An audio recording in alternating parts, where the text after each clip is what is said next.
सुहाग सेज पर बैठी राधा कितनी सुंदर लग रही थी। लाल जोड़े में सजी हुई वह बड़ी बेताबी से अपने पति समर का इंतजार कर रही थी। एकाएक दरवाजा खुला और समर मुस्कुराता हुआ कमरे में दाखिल हुआ। राधा समर को देखते ही रोमांचित हो उठी। समर ने अंदर आकर धीरे से दरवाजा बंद किया। पलंग पर बिल्कुल पास आकर वह बैठ गया। फिर राधा का घूंघट उठाकर उसे आत्मविभोर हो देखने लगा। राधा उसे इस तरह गौर से देखने पर बोली, क्या देख रहे हो? तुम्हें जो आज के पहले मेरी नहीं थी। पता है राधा, पहली बार मैंने जब तुम्हें देखा था तभी मुझे लगा कि तुम ही मेरे जीवन की पतवार हो, और अगर तुम मुझे नहीं मिलती तो शायद मेरा जीवन अधूरा ही रहता। फिर समर ने अपने दोनों हाथ फैला दिए और राधा पता नहीं कब उसके आगोश में समा गई। उस रात राधा के जीवन के पतझड़ का अंत हो गया था। शायद 40 साल के कठिन संघर्ष का अंत हुआ था। राधा और समर दोनों खुश थे, बहुत खुश। एक दूसरे को पाकर उन्हें दुनिया की तमाम खुशियां नसीब हो गई थी। प्यार और खुशी में दिन कितनी जल्दी बीत जाते हैं, पता ही नहीं चलता। देखते ही देखते 1 साल बीत गया और आज राधा की शादी की पहली सालगिरह थी। दोनों के दोस्तों के साथ उनके घर वाले भी शादी की सालगिरह पर आए थे। घर में अच्छी खासी रौनक थी। घर आंगन में बिजली की रोशनी से ऐसा सजा था जैसे घर में शादी हो। राधा के घर वालों ने जब यह साजो श्रृंगार देखा तो उनका मुंह खुला का खुला रह गया। वह छोटी बहन विजया अपनी माँ से बोली, माँ, दीदी, इतना सब कुछ करने की क्या ज़रूरत थी? अरे, शादी की सालगिरह है, कोई दीदी की शादी तो नहीं। राधा की माँ बोली, हमें क्या, पैसा उन दोनों का है, जैसे चाहे खर्च करे। शादी की पहली सालगिरह बड़ी धूमधाम से मनी। जब सभी लोग चले गए तब राधा ने अपनी माँ से आकर पूछा, माँ, तुम खुश तो हो ना अपनी बेटी का यह सुख देखकर? हाँ, खुश तो हूँ बेटी, तेरा जीवन तो सुखमय हो गया। पर प्रिया और सुनील के बारे में सोचकर रोना आता है। उन दोनों बिन बाप के बच्चों का क्या होगा? माँ, तुम ऐसा क्यों सोचती हो? मैं हूँ ना उन दोनों को देखने वाली। तुम्हारे दामाद जी भी बहुत अच्छे हैं। मैं जैसा कहती हूँ वह वैसा ही करते हैं। जब मैंने एक बहन की शादी कर दी तो दूसरी की भी कर दूंगी। और हाँ, सुनील की भी तो अब इंजीनियरिंग की पढ़ाई पूरी हो गई है। हाँ, पूरी तो हो गई है, लेकिन कहीं नौकरी लगे तब ना। माँ, तुम घबराओ नहीं, हम कोशिश करेंगे कि उसकी नौकरी जल्द लग जाए।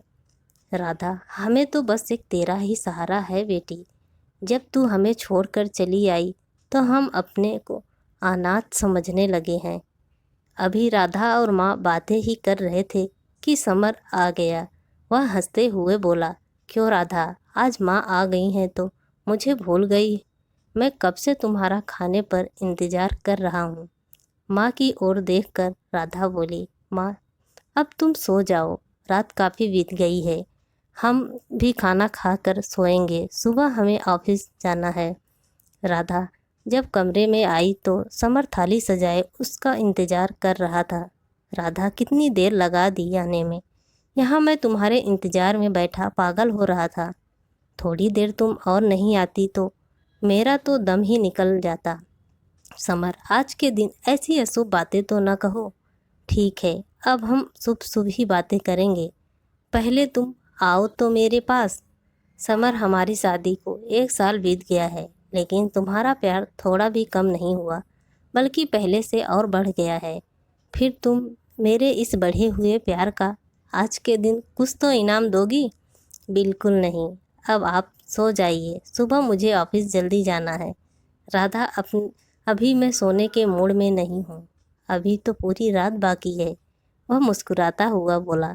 सुबह राधा जल्दी तैयार हो गई और ऑफिस जाते समय माँ से बोली, माँ, मैं दोपहर में आऊँगी, तब तुम जाना। नहीं राधा, मैं भी अभी निकलूँगी, पर तुझसे एक बात कहनी थी। हाँ माँ, बोलो।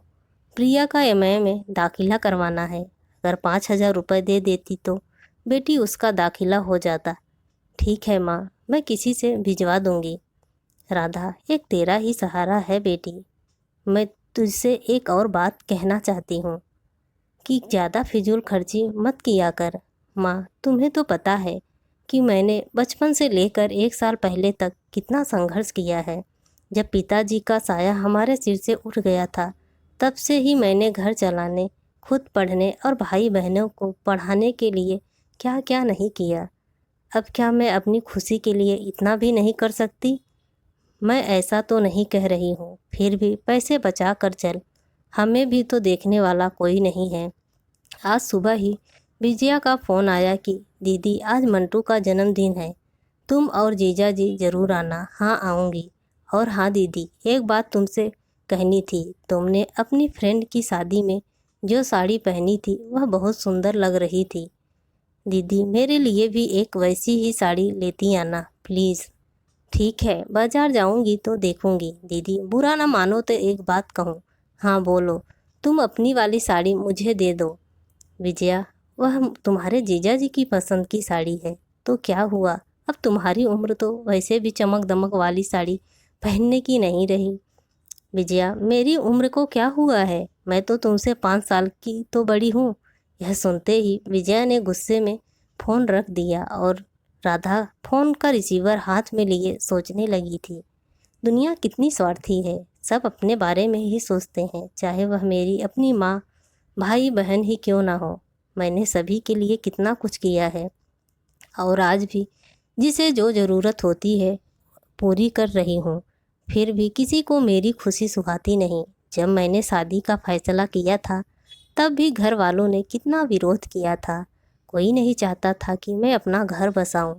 वह तो बस समर थे जिन्होंने मुझे अपने प्यार में इतना बांध लिया कि मैं उनके बगैर रहने की सोच भी नहीं सकती थी। राधा की आंखों में आंसू झिलमिलाने लगे थे। समर पीछे से आकर बोले, जाने मन इतनी देर से आखिर किस बात से बातें हो रही थी। विजया का फ़ोन था। समर, आज उसके बेटे का जन्मदिन है तो ठीक है, शाम को चलेंगे दावत खाने। और हाँ, तुम वह नीली साड़ी शाम को पार्टी में पहनना।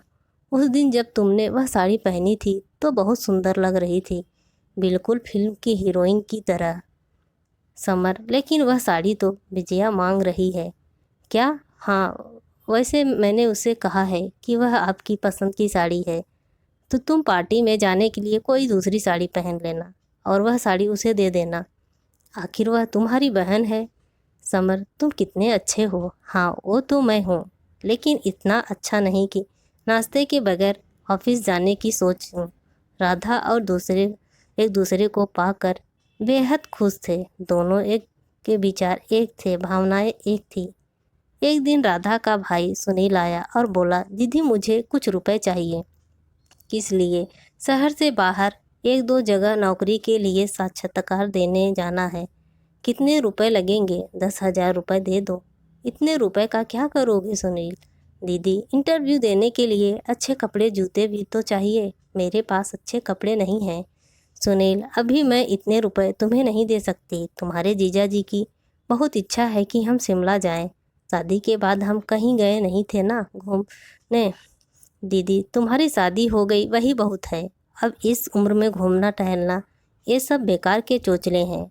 मुझे पैसे की ज़रूरत है, वह तुम तो दे नहीं सकती और यह फालतू का खर्च करने को तैयार हो।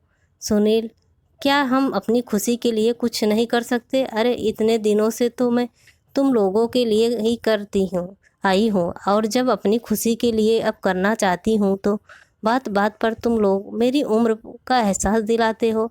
सुनील का प्यार की कोई उम्र नहीं होती और वह तो हर उम्र में हो सकता है। जब मैं खुश हूँ, समर खुश है, तो तुम लोग क्यों दुखी हो? राधा की बातें सुनकर प्रिया का खून खौल उठा, पर वह कुछ बोली नहीं। माँ ने आदर के साथ बेटी को बैठाया और दामाद जी से हाल समाचार पूछे। राधा बोली, माँ खुशखबरी है, तुम नानी बनने वाली हो। हाँ माँ। माँ यह सुनकर बोली, चलो ठीक है, एक बच्चा हो जाए। फिर अपना दुखड़ा रोने लगी कि सुनील की नौकरी के लिए 50,000 रुपये चाहिए बेटी, अगर तुम दे देती तो। राधा बौखला उठी। माँ की बात बीच में काट कर बोली, माँ अब और नहीं, अब बहुत हो गया, मुझे जितना करना था कर दिया। अब सब बड़े हो गए हैं और वे अपनी जिम्मेदारियां खुद उठा सकते हैं। मैं आखिर कब तक इस घर को देखती रहूंगी? मैं जब 12 साल की थी तब से ही तुम लोगों की जिम्मेदारी अपने कंधों पर ढो रही हूँ। रात भर जाग कर मैं एक पैसे के लिए काम करती थी, फिर सभी को इस योग बना दिया कि वे अपनी जिम्मेदारियाँ खुद उठा सकें। अब मेरा भी अपना परिवार है, पति है, और अब एक घर में एक और सदस्य भी आने वाला है। मैं अब तुम सबके लिए करते करते थक गई हूँ माँ। अब मैं जीना चाहती हूँ अपने लिए, अपने परिवार के लिए और अपनी खुशी के लिए। जिंदगी की खूबसूरत 40 बहारों मैंने यूं ही गंवा दी। अब और नहीं, मेरे जीवन की पतझड़ का अंत हो गया है। अब मैं खुश हूँ, बहुत खुश हूँ। दोस्तों, आप सबको ये स्टोरी कैसी लगी प्लीज़ कमेंट करके ज़रूर बताएं और मेरे चैनल को लाइक एंड सब्सक्राइब ज़रूर करें।